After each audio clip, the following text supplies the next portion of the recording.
Plus ട്യൂബിലേക്ക് സ്വാഗതം. ഇന്ന് നമുക്കെല്ലാം ഒരു ബിഗ് സല്യൂട്ട് കൊടുക്കാൻ കഴിയുന്ന അല്ലെങ്കിൽ തോന്നിപ്പിക്കുന്ന ജയകുമാരി ടീച്ചറിൻ്റെ ഒരു വിഷയമാണ് ശ്രദ്ധയിൽപ്പെടുത്തുന്നത്. നമ്മുടെ നാട്ടിൽ പ്രതികരിക്കാൻ കഴിയാത്ത ഒരുപാട് പുരുഷന്മാരും അതിലേറെ സ്ത്രീകളും ഉണ്ട്. പ്രതികരിക്കാൻ ഇറങ്ങി തിരിച്ചാൽ പിന്നെ ഇവരിൽ പലരെയും പിടിച്ചാൽ കിട്ടുകയുമില്ല. സ്ത്രീ ഒരുമ്പെട്ടാൽ എന്ന് കേട്ടിട്ടുണ്ടല്ലോ, അതുപോലെ ജയകുമാരി ടീച്ചർ ഒരു നല്ല കാര്യത്തിന് വേണ്ടി ഒരുമ്പെട്ടിറങ്ങിയതിൻ്റെ കഥയാണ് പറയുന്നത്.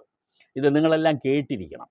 ഈ ജയകുമാരി ടീച്ചർ 2024 കഴിഞ്ഞ വർഷം മെയ് 8-ാം തീയതി കാസർഗോഡ് നിന്നും ഏഴംകുളത്തേക്കുള്ള വീട്ടിലേക്ക് യാത്ര ചെയ്യുകയാണ്. കാറിലാണ് വരുന്നത്. ഈ ടീച്ചറിന് കുറേ ഇങ്ങോട്ട് വന്ന് പത്തനംതിട്ട എത്തിയപ്പോൾ പെട്രോൾ അടിക്കണം. വണ്ടി പെട്രോൾ ബങ്കിലേക്ക് കയറ്റി.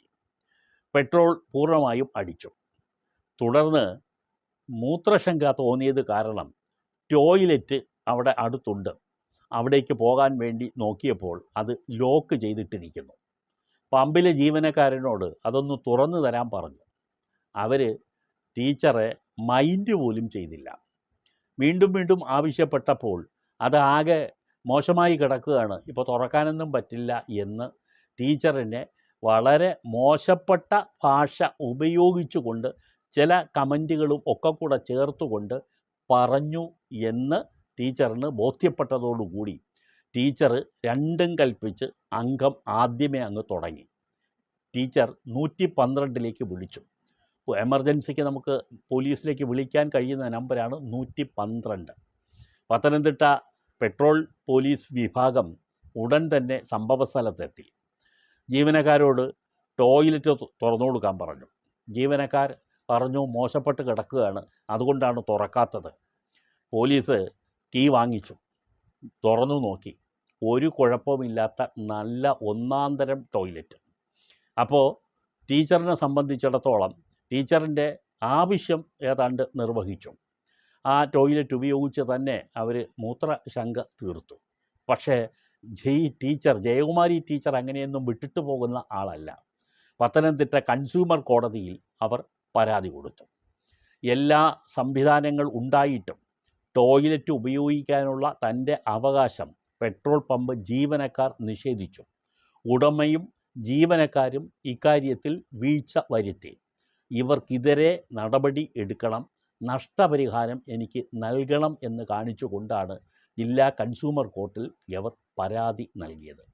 കൺസ്യൂമർ കോർട്ട് വ്യക്തമായി തന്നെ മെരിറ്റ് അടിസ്ഥാനത്തിൽ തന്നെ ജയകുമാരിയുടെ വാദങ്ങൾ അംഗീകരിച്ചുകൊണ്ട് 1,50,000 രൂപ ഈ ജയകുമാരി ടീച്ചറിന് പെട്രോൾ ബങ്ക് ഉടമ നഷ്ടപരിഹാരമായി നൽകാനും ഈ ജില്ലാ കൺസ്യൂമർ കോടതിയിൽ കേസ് നടത്തിച്ചതിന് 1,65,000 രൂപ കോടതി ചെലവായി നൽകാനും വിധിച്ചു. നോക്കുക, ടീച്ചറിന് കിട്ടിയ തുക എത്രയാണ് നഷ്ടപരിഹാരം. മാനസികവും ശാരീരികവുമായി ശരിക്കും ഒരു സ്ട്രെസ് അനുഭവിക്കേണ്ടി വന്ന ഒരു സ്ത്രീക്ക് ഈ നഷ്ടപരിഹാരത്തിന് അർഹത ഉണ്ടെന്ന് തന്നെ കോടതി എടുത്തു പറഞ്ഞു. ഈ ശരിക്കും പെട്രോൾ ബങ്കിൽ എന്തൊക്കെ ഉണ്ടാകണം, അവിടെ എത്തുന്ന ആളുകൾക്ക് കൊടുക്കേണ്ട സർവീസ് എന്തൊക്കെയാണ് എന്ന് പറഞ്ഞുകൊണ്ട് കേന്ദ്ര മന്ത്രാലയം തന്നെ സർക്കുലർ ഇറക്കിയിട്ടുണ്ട്. അതാണ് ഇവിടെ ലംഘിച്ചത്. കൂടാതെ മോശപ്പെട്ട വാക്കുകൾ കൂടി ഉപയോഗിച്ചിട്ടാണ് ജീവനക്കാർ ഈ ടീച്ചറിനോട് സംസാരിച്ചത്. ജയകുമാരി ടീച്ചർ ആ വാക്കുകൾ കൂടി കേട്ടതോടുകൂടിയാണ് നന്നായി വ്രണപ്പെട്ടത്. ഈ സർക്കുലർ നിങ്ങൾ നോട്ട് ചെയ്ത് വെക്കുക, നിങ്ങൾക്ക് ആവശ്യം വരും. ഇത് ministry off road transport and highways 2013 ഇറക്കിയ ഉത്തരവാണ്. RWR-N-3303 330/19/99 എന്നാണ് ഈ മിനിസ്റ്ററിയുടെ സർക്കുലർ നമ്പർ. ഇതിനകത്ത് എന്തൊക്കെ വേണമെന്ന് വ്യക്തമായും പറയുന്നു. ഒരു പെട്രോൾ ബങ്കിൽ കുടിവെള്ളം ഉണ്ടാകണം, ടയർ ഇൻഫ്ലേഷൻ ഉണ്ടാകണം, അതുപോലെ ഫസ്റ്റ് എയ്ഡ് ഉണ്ടാകണം, കംപ്ലൈൻറ്റ് രജിസ്റ്റർ ഉണ്ടാവണം, എല്ലാ ജീവനക്കാരുടെയും ഫോൺ നമ്പർ ഉണ്ടാകണം, ടോയ്ലറ്റ് സുരക്ഷാ ഉപകരണങ്ങൾ ഉണ്ടാകണം. ഇതെല്ലാം തന്നെ ഒരു പെട്രോൾ ബങ്കിൽ അനിവാര്യമാണ്. അവിടെ ടോയ്ലറ്റ് ഫെസിലിറ്റീസ് കൃത്യമായും ഉണ്ടായിരിക്കണം. അതിന് വീഴ്ച വരുത്താൻ പാടില്ല. ഈ പറഞ്ഞ കൂട്ടത്തിൽ ഇതെല്ലാം തന്നെ വേണം. ഈ വേണ്ടതെല്ലാം തന്നെ ഒരു ബോർഡിൽ എഴുതി അവിടെ പ്രദർശിപ്പിക്കുകയും വേണം. ഈ പെട്രോൾ ബങ്കിൽ ഈ സേവനങ്ങളെല്ലാം ലഭ്യമാണ് എന്ന് ബോർഡും വെക്കണം. വെള്ളം, ടോയ്ലറ്റ്, കംപ്ലൈൻറ്റ് രജിസ്റ്റർ, അതുപോലെ tyre inflation, first aid box, ഇത് ജീവനക്കാരുടെ ഫോൺ നമ്പർ, ഇതെല്ലാം പ്രൊവൈഡ് ചെയ്യുകയും അതെല്ലാം അവിടെ ലഭ്യമാണെന്ന് എഴുതി വെക്കുകയും ചെയ്യണം.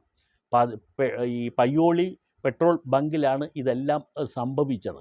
അത് ടീച്ചറിനെ സംബന്ധിച്ച് രാത്രി 11 മണിയായി. വേറെ എവിടെയെങ്കിലും പോകാൻ റോഡ് മെയിൻ്റനൻസ് നടക്കുന്നത് കൊണ്ട് അവർക്ക് കഴിയുകയുമില്ല.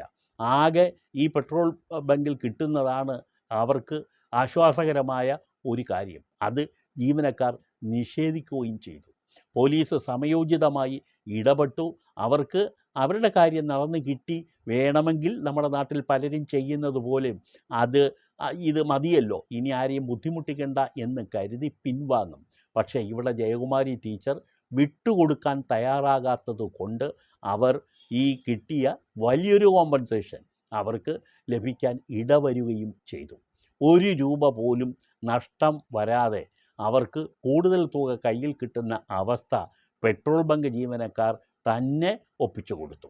ടീച്ചറിൻ്റെ ഈ വാദഗതികളെല്ലാം തന്നെ ജില്ലാ കൺസ്യൂമർ ഫോറം അംഗീകരിച്ച് അവരുടെ പ്രേയർ അനുവദിച്ചു കൊടുത്തു എന്നുള്ളതാണ്. ഈ ടീച്ചറിന് നമുക്കൊരു ബിഗ് സല്യൂട്ട് കൊടുക്കാം.